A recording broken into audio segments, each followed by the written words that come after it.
te desconectes de Go Radio.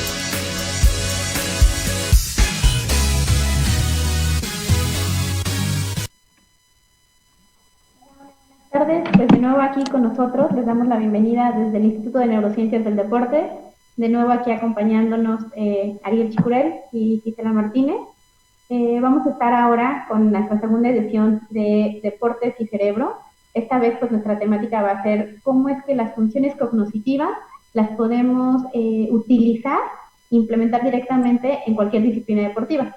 En particular, pues el día de hoy, debido al gran invitado que tenemos, pues vamos a irlo enfocando un poquito en dirección al fútbol.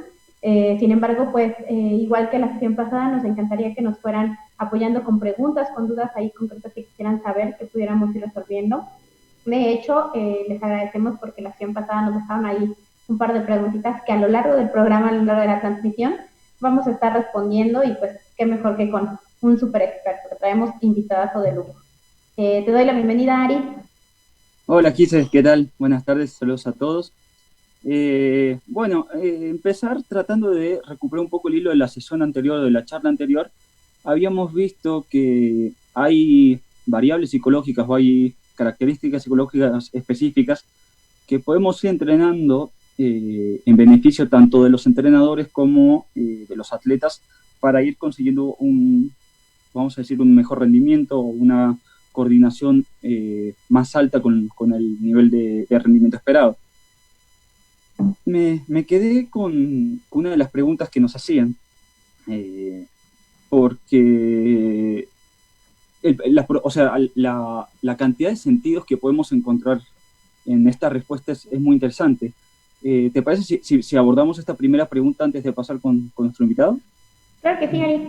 En particular, esta pregunta que justo nos los hacía, les vamos a decir el nombre exacto de la chica que por favor nos hizo esta pregunta, y en un segundito estoy entrando justo de este lado. Nos preguntaba Andrea Ursúa, ¿qué papel juega la motivación en cuestiones neurológicas para la ejecución de los movimientos o la cuestión física que se desarrolla en el deporte? Una de las respuestas más interesantes que tenemos con esta cuestión es tratar de explicar el sistema de recompensa del cuerpo, que es muy interesante en el sentido de que no solamente es una cuestión que se aplica al deporte o que se aplica al movimiento, sino que tiene que ver con cuestiones de supervivencia. El tema de que nos guste cierto tipo de alimentos o que consumamos cierto tipo de sustancias, o que el apostar nos encierre en una cuestión de ludopatía, tiene que ver con este sistema de recompensas, el sistema específicamente de serotonina.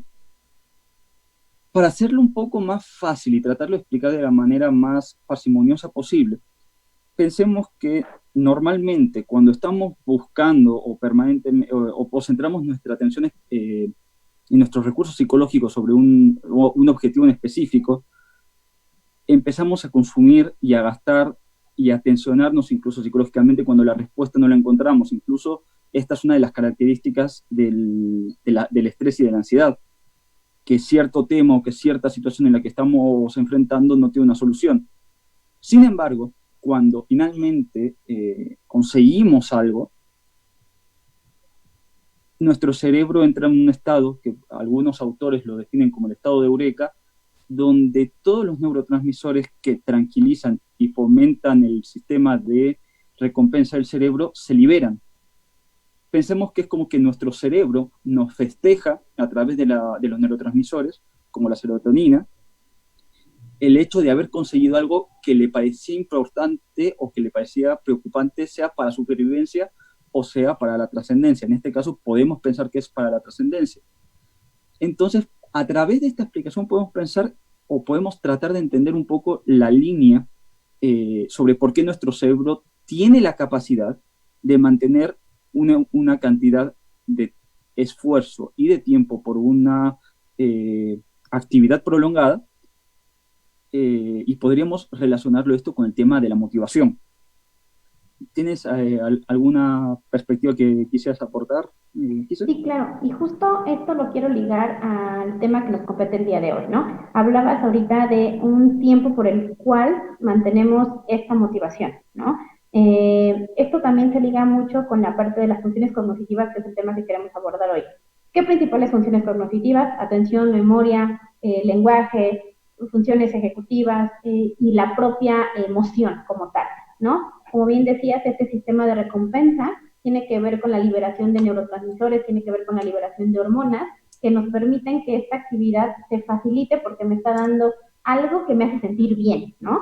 Y es propiamente lo que estamos haciendo. Sin embargo, también hablabas de la contraparte en la cual muchas veces el deportista se encuentra, y era incluso algo que nos compartía Dani la semana pasada, de cuando las cosas no están saliendo bien, ¿no? Este mismo sistema se ve involucrado, pero digamos que un poquito a la contraria, en la cual hay una liberación de cortisol por el estrés que se está generando, y que además esto propicia que la actividad que queremos llevar a cabo pues no funcione de la manera o dado el objetivo que estamos buscando, que al final es como funcionamos todos y como funciona en este tipo el deportista, ¿no? El atleta de alto rendimiento, el atleta que a lo mejor no es de alto rendimiento, ¿no?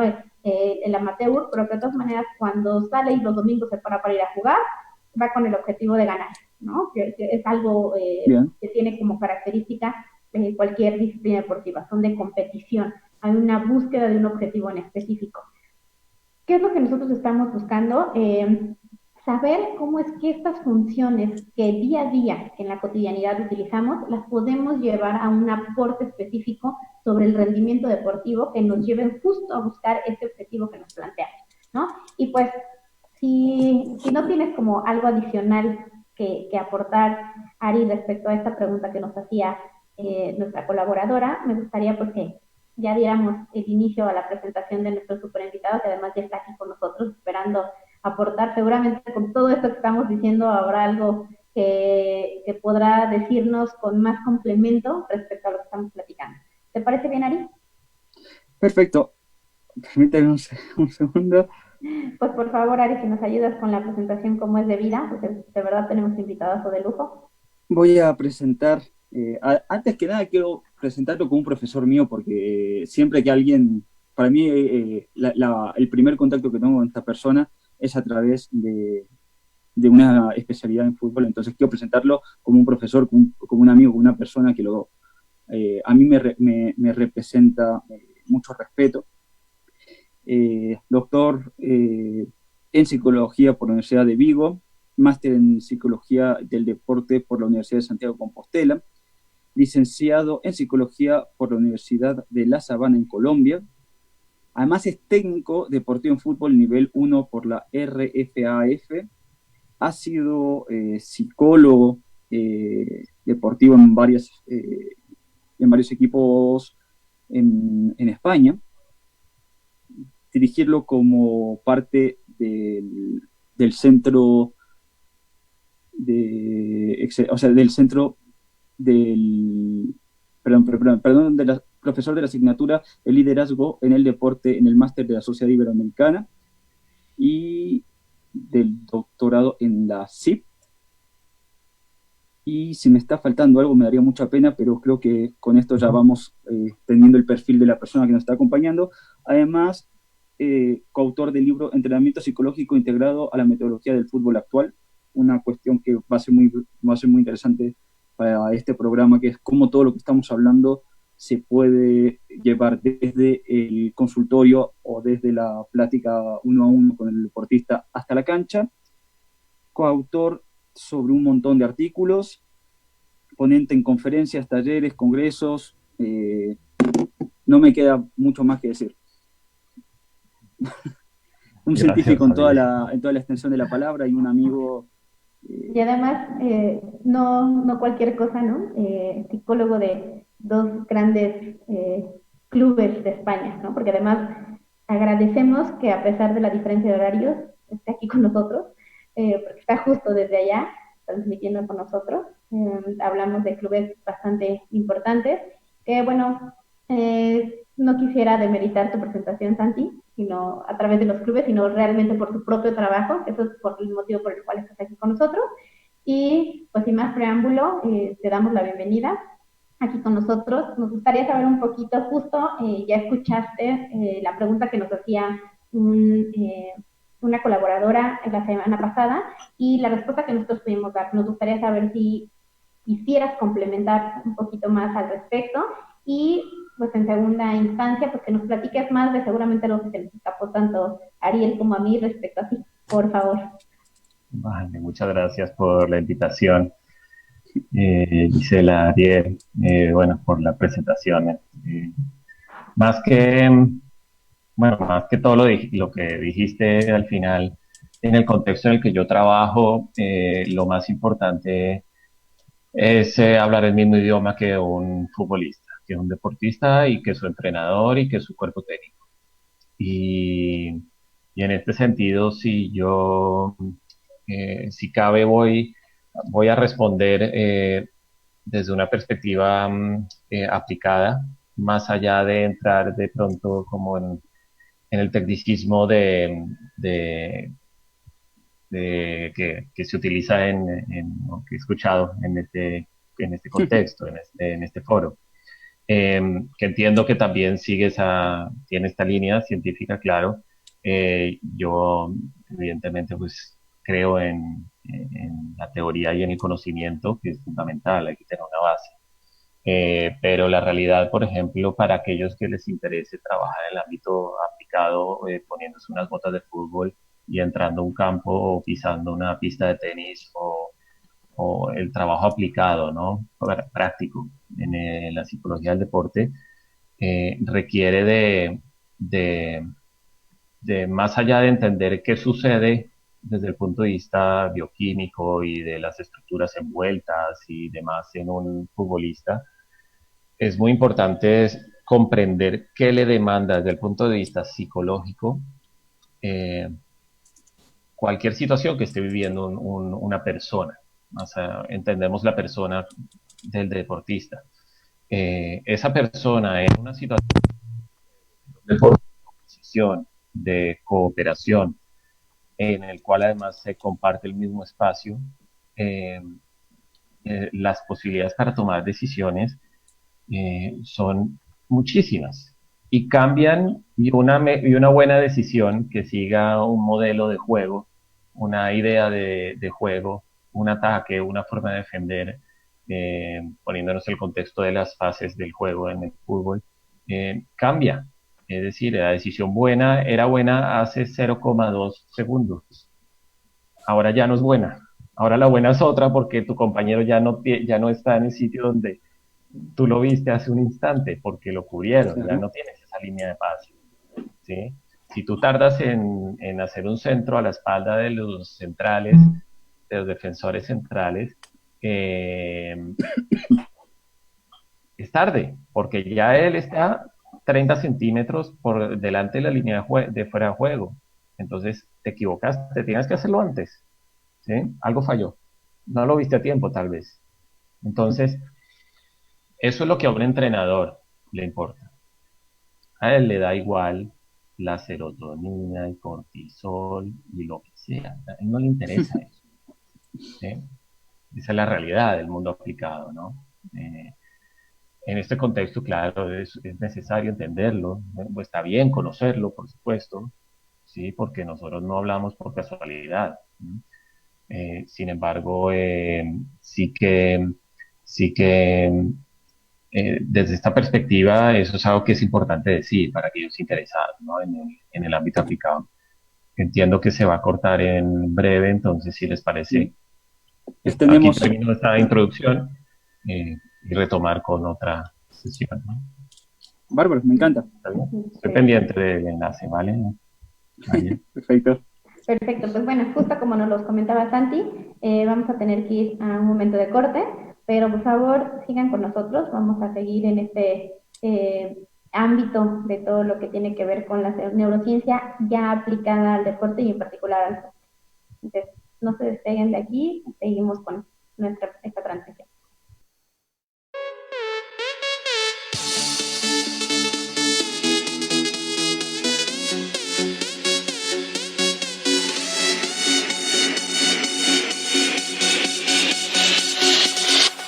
Go Radio. La evolución para tus sentidos.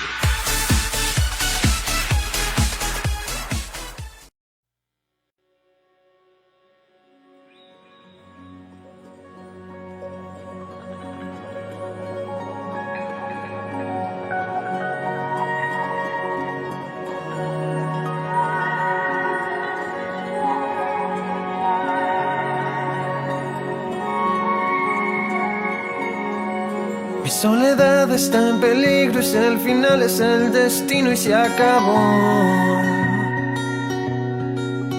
Golpe bajo el equilibrio, me agarraste sin ninguna dirección.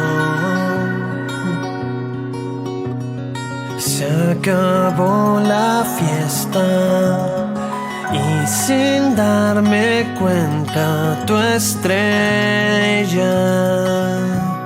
me enamoró.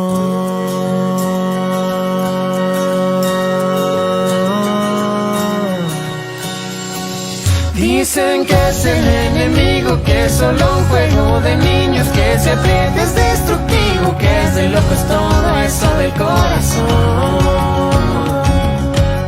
Y yo no sé, nunca lo pensé, pero ahora que estoy acá en nuestra propia fiesta, en cámara lenta, tu estrella ya me atrapó. Tu estrella me enamoró.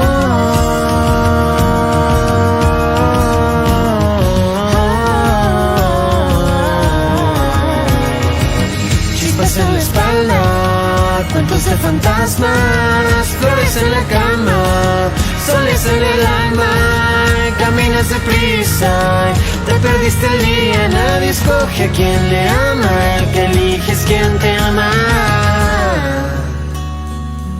Tú no eliges quien te ama. Y sin darme cuenta, me atrapó tu estrella,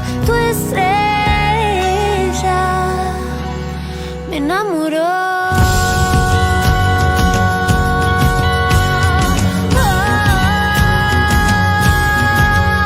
Tanto tiempo que he perdido sin saber que estaba vivo, creo que ya por fin me encuentro solución. Pero se acabó la fiesta y tú no te diste cuenta, tu estrella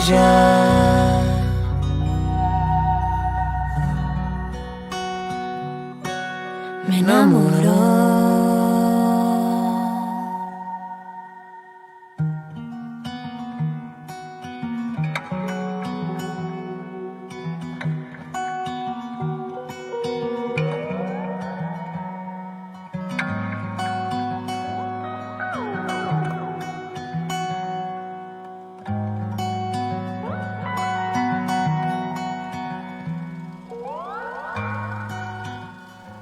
Pues bueno, gracias por seguir aquí con nosotros. Vamos a continuar con todo esto. Platicábamos un poquito fuera del aire con Santi y le comentábamos que algo que nos dejó ahí como en el aire Dani la semana pasada era que pues que todo esto sonaba muy bonito, que qué padre que tantas ciencias estén volteando a ver al deporte para ver cómo se aplican, pero que todavía había una brecha importante entre el lenguaje al menos de cómo es que lo llevo del laboratorio, de la clínica, al campo, a la práctica ya como tal.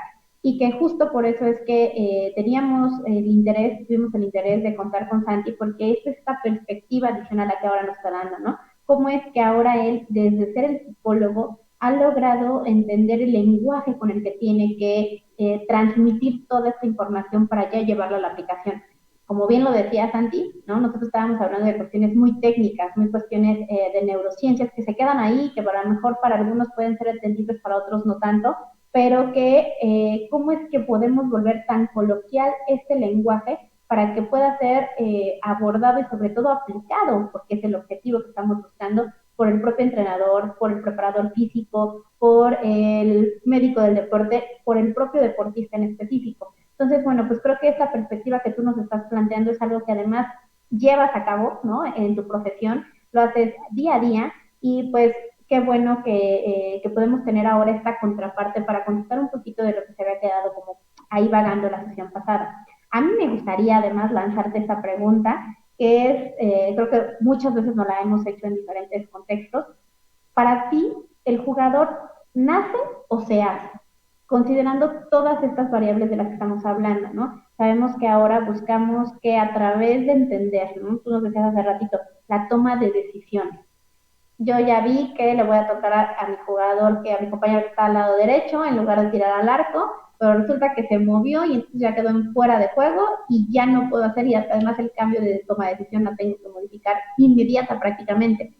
¿Cómo es que este entendimiento que hacemos desde este lado de la neurociencia, con una función ejecutiva, una toma de decisiones, esta flexibilidad cognitiva para hacer un cambio y adaptar la nueva decisión a que sigamos buscando el mismo objetivo? ¿Cómo es que realmente lo hacemos? ¿Tú crees que ya el jugador viene con esta capacidad de adaptación cognitiva, de flexibilidad cognitiva, de toma de decisiones respecto a otra persona que no es un deportista de alto rendimiento? ¿O crees que realmente se puede ir construyendo esta parte también? Bueno, las personas, yo creo que tienen un gran potencial por delante. Es decir, podemos sorprender incluso de lo que somos capaces de hacer o de aprender cada uno de nosotros. Y por eso mismo también los demás, ¿no? Hay una parte que es el talento, que ya viene siendo unas condiciones, un nivel de competencia de partida en el fútbol en concreto. En la actualidad, pues la comprensión del juego, es decir, el componente táctico, viene siendo el fin último. Todo el trabajo físico, condicional, coordinativo, de lo técnico, psicológico, la disposición motivacional, los procesos psicológicos, estar atentos, comunicarnos, utilizar el lenguaje, ¿no? Para el fin del desarrollo del juego. No tiene sentido si no sigue una idea táctica, ¿vale? Y no se lleva a cabo una estrategia de juego. Entonces, claro que se puede aprender, pero necesitas unas condiciones previas. Es decir, una persona con dificultades atencionales le cuesta mucho más trabajo progresar en la comprensión del juego, porque hay que procesar información, si lo vemos desde un punto de vista más cognitivo. Entonces, y en la medida que aumenta el nivel competitivo y la velocidad a la que hay que llevar a cabo todas las acciones, a la velocidad a la que hay que actuar o comportarnos, y comportarnos implica también pensar, pues se complejiza. Entonces, si es una persona, ya le cuesta prestar un poco de atención a ciertas situaciones, en ciertos momentos, y además de pronto tolera menos el estrés, pues va a estar y se va a poder salir del juego, ¿no? Como se dice en España, se va a ir del partido, se va a distraer, ¿no? Va a pasarlo mal. Y en el peor de los casos, pues puede pues sentir una gran angustia y quedar e irse, quitarse en medio, como se diría coloquialmente en la jerga futbolística, ¿no? Tiene un potencial de aprendizaje, hay un talento de partida y después de ahí para adelante, pues es cuestión de estimular a las personas. De pronto me llama mucho la atención que he conversado con dos compañeros, ya hemos vuelto a la oficina, que hace algunos años, bueno, algunos años me refiero 20, 25 años sí, tal vez unos 20 años, sí, un poco más ha cambiado mucho el fútbol. Ahora lo táctico es mucho más importante. Antes no era tan importante. Antes era el talento, es decir, técnicamente qué tan bueno era un jugador, qué tanta diferencia te marcaba en situaciones individuales. Y físico, el físico pues era importantísimo, y la agresividad competitiva y el ser aguerrido y demás, eso sigue siendo importante. Pero si tú tienes muchas condiciones, pero no sabes ocupar los espacios en un juego de posición, perdón, no vas a jugar a un nivel más alto, no vas a subir un escalón desde el punto de vista competitivo. Desde el punto de vista de lo deportivo, del deporte formativo, del divertimento, de aprender a crecer como personas a través del deporte, pues esto no carece de importancia. Aquí el componente motivacional y la interacción es lo más importante. enseñar, formar valores, convivencia. Pero son otras condiciones, ¿no? Justo me nace una pregunta, hablando de estas cuestiones donde mencionas que el entrenamiento se ha vuelto cada vez más táctico. Inclusive tenemos el entrenamiento integrado, donde ya vemos que precisamente es el entrenamiento el que empieza a entrenar todas las demás variables, tanto la fuerza como la táctica. O sea, un entrenamiento mucho más dirigido hacia aprender a jugar mediante un trabajo con una marcada carga táctica y técnica, y con como dices, una menor carga, vamos a decirlo, física, de forma analítica o de forma diferenciada.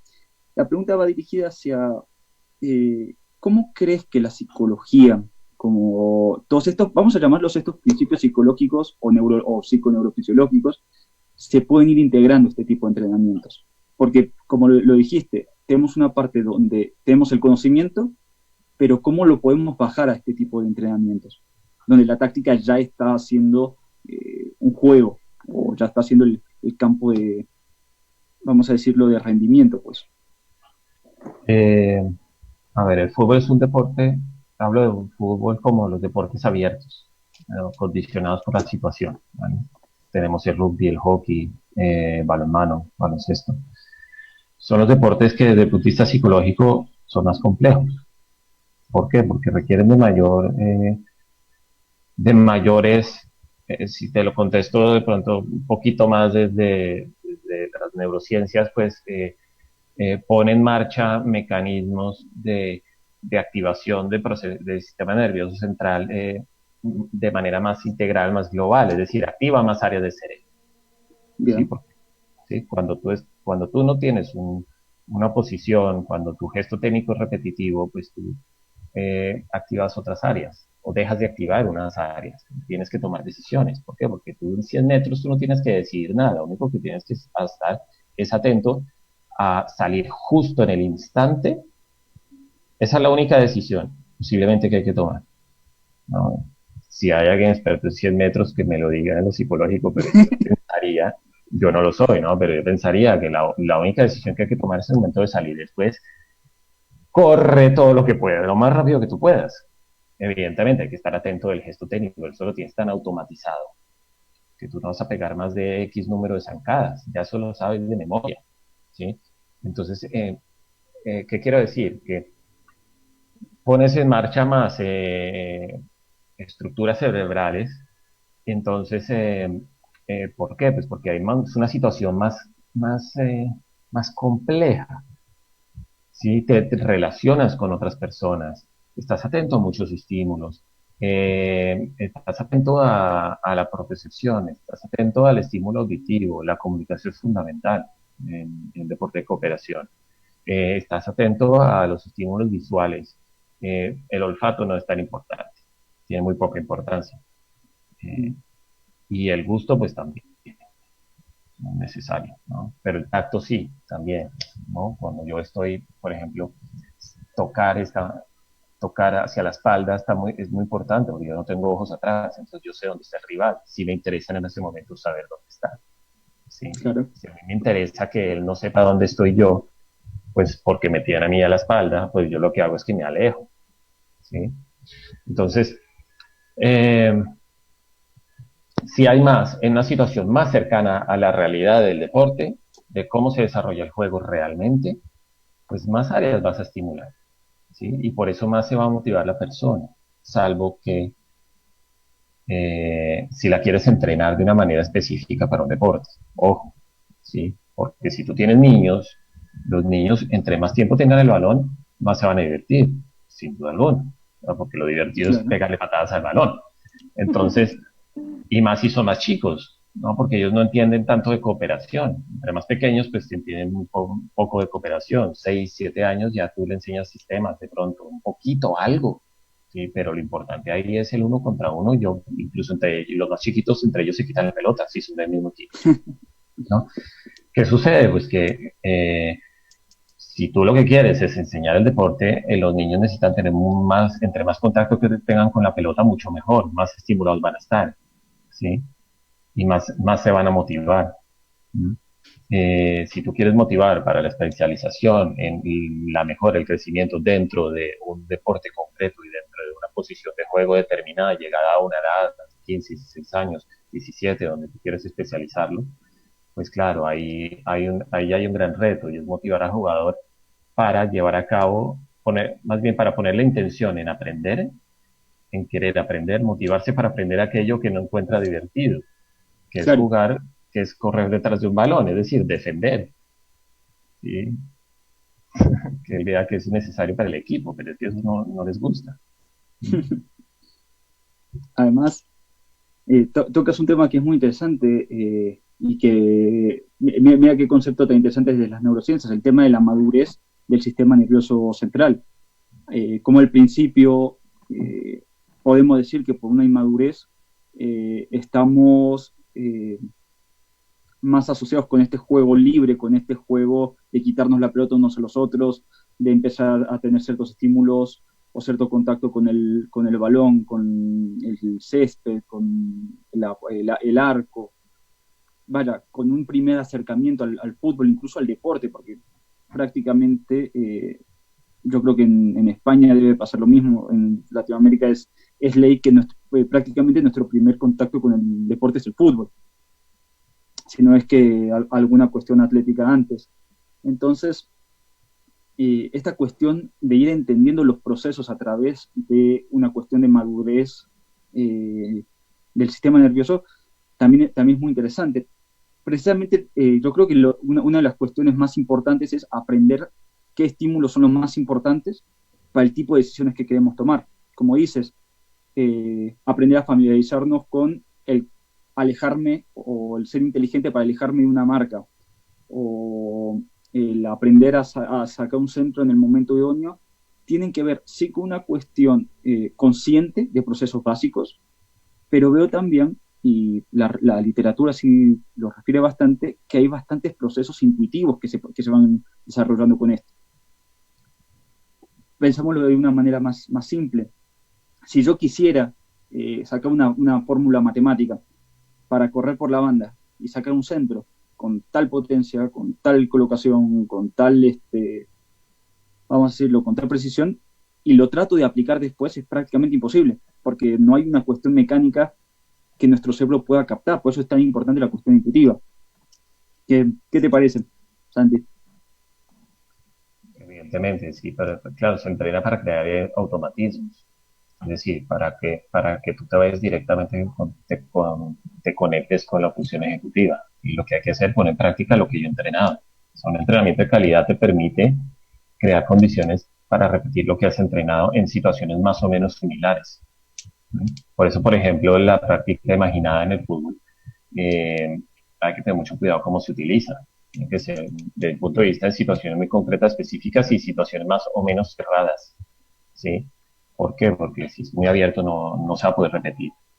Claro. Entonces, claro, son contextos abiertos y cuando son abiertos son muy poco replicables, repetibles. Bien. No por ello hay que dejar de practicar y entrenar las mismas cosas. Sí, reforzar ese aprendizaje. Perfecto, bueno. Ya tenemos ahí como algunas preguntas que nos están dejando, Santi. Vamos a ir a una pausa de nuevo. Espero que sigan aquí con nosotros. Vamos a regresar justo para resolver estas cuestiones y pues ir generando como más cuestiones alternas a esta parte de las neurociencias y la aplicación al deporte. ¿Vale?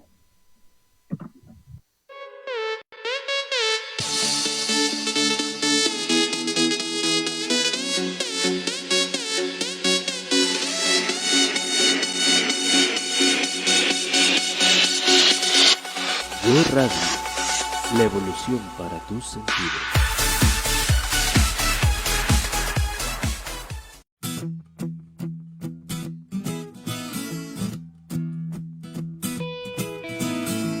Te vi pasar una tarde de abril, pensé en preguntarte a dónde vas y por qué te ves tan bien. Con esos ojos de miel acaparas todo mi ser. Creo que también pude distinguir el suave aroma que tu piel dejó en aquel andén. Mientras tú te alejabas en aquel tren, y yo sé que tengo que volverte a ver. Tu recuerdo no basta para sentirme bien. Te prometo, mi amor, que te encontraré. Y yo sé que tengo que volverte a ver. Las ganas me inundan y no voy a olvidar esa tarde de abril en la que por primera vez te vi.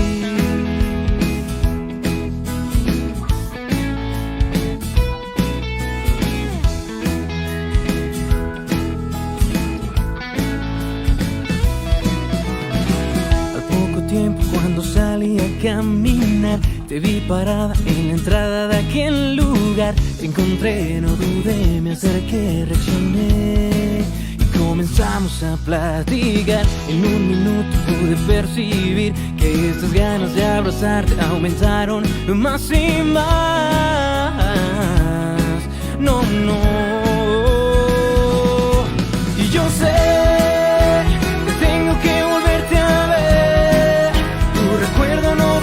para sentirme bien. Te prometo, mi amor, que te encontraré. Y yo sé que tengo que volverte a ver. Las ganas me inundan y no voy a olvidar esa tarde de abril en la que por primera vez te vi.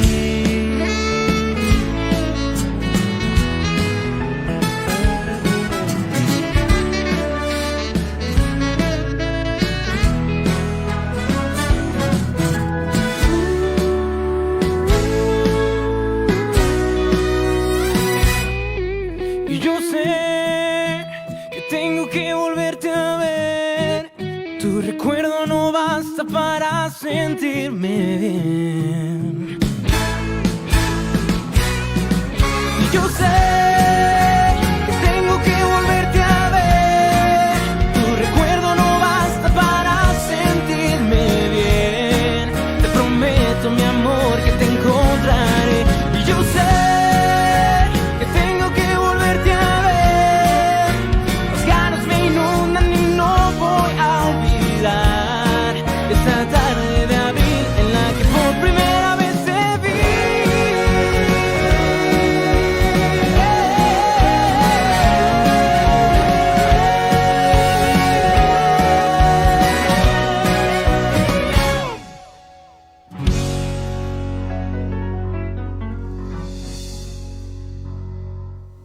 Listo, pues estamos acá de vuelta. Y pues como justo se nos está yendo el tiempo tan rápido y de verdad tenemos que explotar a nuestro super invitado, pues quería platicarte un poquito, Santi. La sesión pasada, nuestra invitada nos comentaba que había un factor súper importante, que era esta cuestión emocional, ¿no? Tú ahorita nos decías cómo es que hay esta estimulación de los sentidos, cuáles son algunos más y otros menos importantes o al menos menos utilizados en estos juegos abiertos que tú nos comentas, pero hablabas de algo importante que ella nos comentaba, nos ponía dos vertientes en las cuales se encontraba y que tenían que ver totalmente, sí, con el sentido auditivo, con esta cuestión emocional.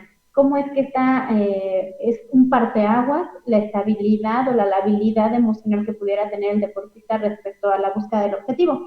Nos comentaba la sesión pasada que justo en la clasificatoria y en el Mundial de Fútbol de Playa, cuando se presentan contra el campeón, que justo es España, pues esperaban otra cuestión muy distinta a lo que fue el marcador, las golearon, pero ella nos hablaba que habían hecho todo, o sea, prácticamente lo que tú nos decías, tenían esa cuestión física, esa cuestión técnica, táctica, todo este control, había un trabajo de fondo bastante bueno, había una cuestión incluso de lenguaje, de interacción, de empatía entre jugadoras con el cuerpo técnico, que a veces sabemos que es una dificultad y que se da, ¿no? Por acá no, había esta sinergia en general, y entonces llegan, se presentan en el campo de juego, y la cuestión emocional les juega totalmente en contra, ¿no? Se van goleadas, tenían un contexto totalmente diferente en el cual nos decía, bueno, nunca habíamos jugado como con la bocina justo atrás de las porterías, ¿no? Cómo el contexto ambiental les jugó totalmente en contra para sacar un objetivo que definitivamente no era el ideal, ¿no? ¿Qué podrías poner tú aquí en este contexto? Puedo darle check a toda esta cuestión de técnica, tanto táctica, pero al final la cuestión emocional nos derrumba a todas. ¿Cómo lo has manejado tú en este sentido, Jaime? Pues también en buena parte por eso tengo trabajo, ¿no? Claro, no somos máquinas, es decir, somos personas, sentimos, nos da miedo, no cumplir las expectativas de la gente, de los demás, nos preocupa, sí, sentimos emociones. ¿Mm? Entonces, esto se puede entrenar. Hay estrategias cognitivas muy prácticas para entrenarlo. Eh, Hay muchas propuestas que tampoco entro en detalles porque pues eso está a la mano de cualquiera para mejorar la inteligencia emocional, la gestión emocional, el afrontamiento de situaciones de estrés. Eh, Como es un deporte de cooperación, de equipo, para mí siempre es muy valioso el apoyo social. Yo trabajo mucho con eso me gusta mucho, lo veo muy útil, muy práctico, el apoyarse, el animarse unos a otros, porque la fuerza las emociones se contagian, somos muy permeables. De hecho, las emociones posiblemente es lo que nos hace ser seres sociales, si no, no habría vínculos afectivos. Entonces, enseñarle a los chicos a utilizar este recurso pues muy útil. Entonces, los jugadores también en situaciones de entrenamiento, si están expuestos a estímulos que aumenten el nivel de estrés durante el entrenamiento, que eso es posible hacerlo, no en la misma medida que una competición. Eso, lo que ellos vivieron, lo que ellas, que eran unas chicas, vivieron en ese partido, pues eso no lo puedes replicar propiamente, pero tú sí puedes familiarizarte con un contexto como ese, desde el punto de vista emocional. ¿Por qué?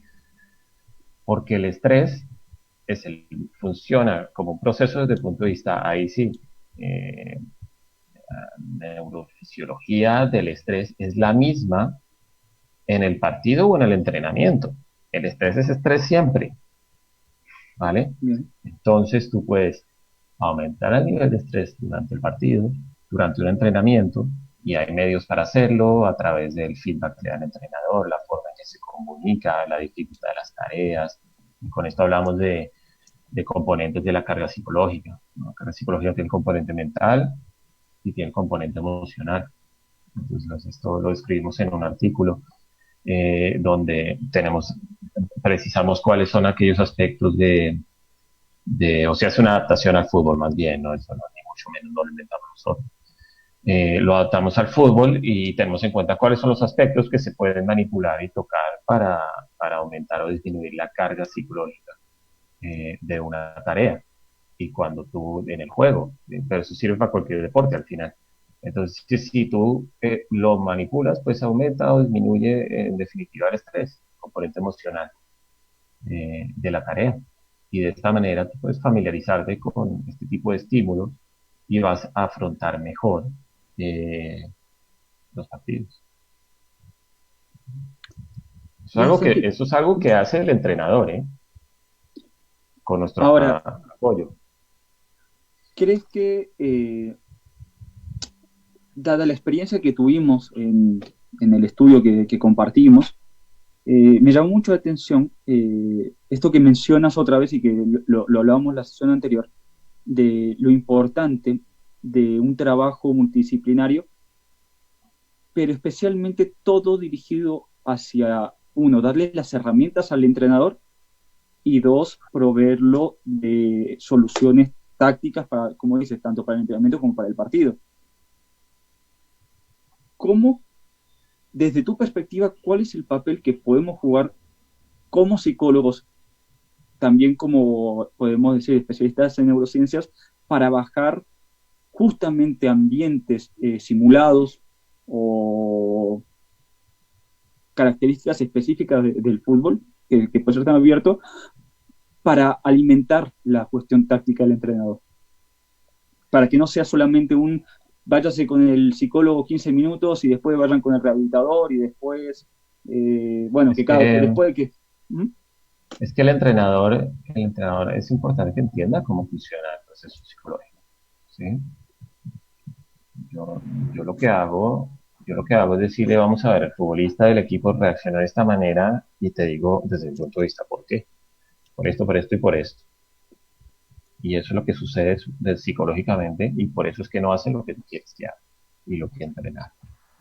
Entonces crea situaciones de entrenamiento desde el punto de vista táctico, similares a las que te vas a enfrentar en un partido, que eso lo hace todos los entrenadores cuando buscan rendimiento. No estamos hablando de rendimiento, ¿vale? No es fútbol formativo, donde el resultado no importa, ¿vale? Estamos hablando más de, bueno, importa un poco para la percepción de logro y mejora, sí, pero no es lo prioritario. Claro, no estamos hablando de Entonces, una cuestión de va a perder la paga o va a poner un contexto en riesgo. competitivo, ¿vale? Claro. Y ahí el entrenador pues necesita, para hacerlo un poco más corto, no hay tanto tiempo, creas una situación táctica como la que te vas a enfrentar en un partido, ¿vale? Y después ten en consideración cuáles pueden ser esos aspectos que tú puedes tocar para darle el botón de un poco del desorden emocional, de la alteración del estado emocional. ¿Cómo? Pues tú puedes simular que estás enfadado, o puedes enfadarte de verdad, puedes enfocarte en el resultado o no, puedes quitarle a un jugador la falta o no, puedes hacer trampa, tú eres el árbitro, tú decides, pues yo puedo tomar partido por un equipo, puedo ponerlos a que se jueguen algo, que algo esté en juego, una apuesta entre ellos. Mira, enfadar a una persona es supremamente fácil. ¿Sí? Es muy fácil hacer que alguien se enfade. Así, esa es una muy buena manera de entrenarlos, cómo tolerar la frustración. Enfádalo. A ver, en la justa medida, ¿no? Esto es como el agua caliente, que hay que empezar a darle poquito a poco. Hasta Llegar al punto. Claro, claro. Te resumo así, te respondería así por si hay más preguntas. Okay. Sí. Giselle, me gustaría hacer una pregunta más. Desde tu perspectiva, ¿hacia dónde vamos con tanta tecnología, sobre todo en la parte de psicología, en la parte reglamentaria, para aplicarla en el fútbol? O sea, por un lado, la reglamentaria tenemos el VAR, tenemos varias cuestiones cada vez más avanzadas, y por otro lado, en cuanto a tecnología, tenemos cada vez más GPS, tenemos cada vez más electroencefalogramas, tenemos cada vez más información. ¿Cuál Fíjate, crees que sea el siguiente paso con esto? perdón, O sea, Eric, antes justo de que nos respondas esta pregunta, Santi, me gustaría hilarla justo con una que tenemos por ahí.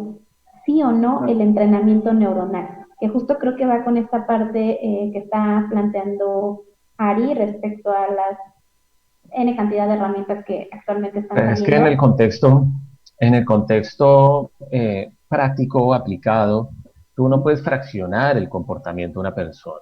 O sea, vamos a estimular, yo qué sé, cualquier zona del cerebro. O sea, si es que eso en el fútbol no pasa en la realidad, sino en una situación concreta, ¿sí? Entonces esto es como un jugador lesionado. Él tiene una rotura en el cuádriceps, vale, muy bien, está roto, pues entonces tiene que hacer un trabajo específico para mejorar esa lesión, ¿sí? Para cortar el tiempo de la lesión y demás, muy bien, pero es un trabajo específico para eso porque está roto ahí, ¿sí? Ahora, cuando tú estás entrenando al fútbol en situaciones reales, tú puedes acentuar una tarea en un aspecto, es decir, préstale mucha atención a esto, pedirle al jugador que lo haga, implicarlo en eso. Puedes aumentar el nivel de estrés, puedes pedir mucha comunicación en esta tarea. Nosotros, de hecho, eso es algo que proponemos en el libro de entrenamiento psicológico integrado, es decir, que el entrenador acentúe los aspectos concretos. ¿Para qué? Pues para que estimule al jugador en poner en marcha mecanismos psicológicos para afrontar las situaciones de entrenamiento y posterior competición. Pero pero es que si tú hablas de entrenamiento neuronal, vamos a ver, ¿cuándo están acá las neuronas? Nunca en la vida, siempre hay una estimulación neuronal. Entonces, para mí, eso es una opinión personal, no tiene sentido hablar de esto con un entrenador de fútbol, porque a lo que le importa es que los jugadores metan goles, ¿sí? Y yo es que me muevo en este contexto, pues trabajo en un club de fútbol profesional, pero trabajo con la cantera de un club de fútbol profesional en Sevilla. Es el Betis. Entonces, lo que quieren es que los jugadores aprendan y ojalá aprendan más rápido. Entonces, está bien hacer, hay muchos ejercicios de estimulación, las luces y tal, y todo esto está bien porque te estimula en la mejora atencional, en la velocidad de reacción. Vale. Y esto tiene una transferencia a la competición, sin duda alguna, sí. ¿Sí? Pero creo que el trabajo psicológico para mí va en dos direcciones. Dentro del campo, entrenar al jugador, como vengo diciendo. Y desde el punto de vista de la tecnología, para mí en la realidad virtual llegará un momento donde al jugador podrá replicarse situaciones suyas que vive y ponerse una de estas Como juegos goles con pantalla. y, y poner una situación que él haya experimentado. O tal vez en un futuro pueda una cámara muy chiquitita que tú puedes tal, no lo sé. Y hacer un entrenamiento, digamos, poner una realidad virtual para que tome decisiones o gestos o movimientos y que incluso pareciera que puede desplazarse, que es algo que no deja de ser virtual, es decir, el componente condicional pues, va a estar muy poco activado y no va a estar corriendo ni pegando ni cambios de dirección ni demás, pero creo que en la medida que la realidad virtual se vuelva más real, podrá ser útil para el fútbol. Hoy en día, pues, no sé, posiblemente no estamos tan lejos, ¿sí? Pero apuesto es por el trabajo real, en lo práctico. Si es que para mejorar en el fútbol lo que hay que hacer es entrenar en situaciones reales. Por eso el entrenamiento va en esa dirección, global, integrado.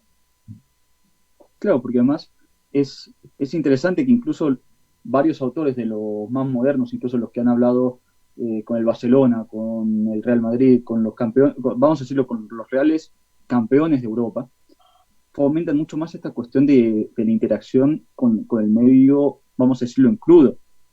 Es muy difícil, cayendo en la analogía de es muy difícil enseñarle todas las estrategias a alguien para manejar y después soltarle un auto Fórmula 1. O sea, la verdad es que algo podrá mejorar, pero la realidad es que tiene más probabilidades de generar rendimiento, porque no se asemeja, no hay una parte en la que el cerebro no lo puede empatar. Evidentemente, sí. Y necesitas de todo, de toda la máquina, ¿sí? No solo de una parte de la máquina. Salvo que una parte no funcione bien, pues claro, eso sí se podría en un momento dado trabajar. ¿Sí? Pero incluso eso hay que trabajarlo en una situación que te requiera poner en práctica toda la máquina. ¿Por qué? Porque si el jugador tiene que jugar ese fin de semana, porque no hay nadie más que juegue, que lo reemplace, puede que tenga un problemita en algún aspecto, sí, pero es que va a tener que seguir funcionando, entonces el carro va a tener que seguir andando, ¿entiendes? Claro. Entonces centrarnos solo en una cosa y fraccionar, yo no soy partidario de cortar en trocitos el trabajo con un ser humano, porque no somos trocitos, somos un todo. Yo tengo una perspectiva en ese sentido muy holística de la persona. Claro. Sí, porque incluso hablando propiamente de todo el sistema nervioso central, regresaríamos a una parte muy localizacionista que al final del día creo que sabemos que el cerebro es una cuestión integrada, ¿no? Entre redes funcionales que propiamente en cuestión laboratorio, propiamente en cuestión de investigación, bueno, funciona a fraccionar para entender esa parte, pero no como una individualidad, sino para un complemento de las demás acciones y de las demás conexiones que se pudieran llevar a cabo. Como bien lo dice Santi, pues al final requerimos del todo para poder llevar el simple hecho de voy a patear la pelota, ¿no? Como lo ponías en el niño, que solamente le interesa patearla, estás hablando de una cuestión compleja y no nada más de una acción aislada respecto a todo el funcionamiento que conlleva la acción como tal, ¿no? Ari, no sé si tú tengas por ahí alguna otra pregunta. Yo he podido rescatar estas preguntas de lo que nos están dejando las personas que nos están viendo, entonces que las he puesto ahí como en la marcha. Y pues me gustaría, si no tenemos algo adicional, para este último bloque que ya viene, vamos justo a arrancar la última pausa y regresar, pues hacer como un tipo de cierre, de conclusión respecto a qué serían como las recomendaciones propias, qué es hacia dónde va tu trabajo, qué es todo lo que nos pudieras, pues tú como tal, dejar, Santi, para que nos lo quedáramos tanto nosotros como la gente que pues, nos hizo el favor de acompañarnos esta tarde.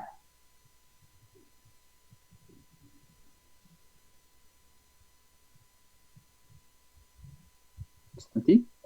Se cortó, ¿no? Ah, perdón. ¿Se ha cortado? No, Ponía, Santi. ponía Eduardo que, vale.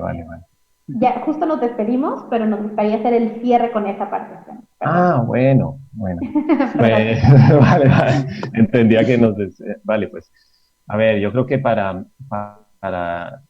nuestro trabajo es muy importante entender qué demanda desde el punto de vista psicológico una actividad. Es decir, cuando yo tengo que hacer algo, cómo me afecta o qué aspectos motivacionales están implicados, atencionales, a nivel componente energético, que es la activación, me siento confiado o no para llevarlo a cabo, es decir, entender estas variables o parámetros psicológicos y también cuando tenemos que trabajar con otras personas o en contra, con una oposición contra alguien, pues hay tres aspectos que yo considero que siempre son con los que yo parto cualquier comprensión de una situación y es la comunicación, el liderazgo y la cohesión grupal. Entonces, creo que es importante entender estos 7 parámetros en qué consisten y ver cuáles son las demandas de cualquier situación deportiva o de actividad física en la que se va a ver participando pues un deportista, cualquier persona. Y a partir de ahí ya empezar a buscarle soluciones. Y si hay que hacerlo con un técnico, con un entrenador, pues conocer qué es lo que le pide. ¿Sí? Si yo le pregunto, yo siempre antes de hacer cualquier cosa con un futbolista, si no lo tengo claro, le pregunto al jugador, ¿a ti qué te pide el míster, el entrenador? Y si no, se lo pregunto al entrenador, ¿tú al que le pides en esta situación? A ver si yo me entero, si lo entiendo. Pues, si no, no tiene sentido. Perfecto, pues te agradecemos una vez más, Santi, que hayas tomado este tiempo y este espacio para estar aquí con nosotros. Y pues muchas gracias por tu trabajo, por este espacio, por todo lo que nos has podido compartir el día de hoy. Y pues seguramente seguiremos ahí en contacto y siguiendo todo lo que tu trabajo te está permitiendo hacer por allá, por España y en todo el mundo. Muy bien, muchas gracias. Gracias por la invitación. Muchas gracias, Santi. Muchas gracias por todos estos datos. Perfecto, pues bueno, pues ya sin más nos despedimos, llegamos al final de nuestra segunda sesión y les hacemos la invitación para el siguiente viernes, misma hora, por favor. Vamos a seguir hablando de cuestiones de temas selectos de neurociencias en aplicación al deporte. Muchas gracias por estar de nuevo con nosotros. Muchas gracias a todos. Que tengan lindo viernes. Radio, la evolución para tus sentidos.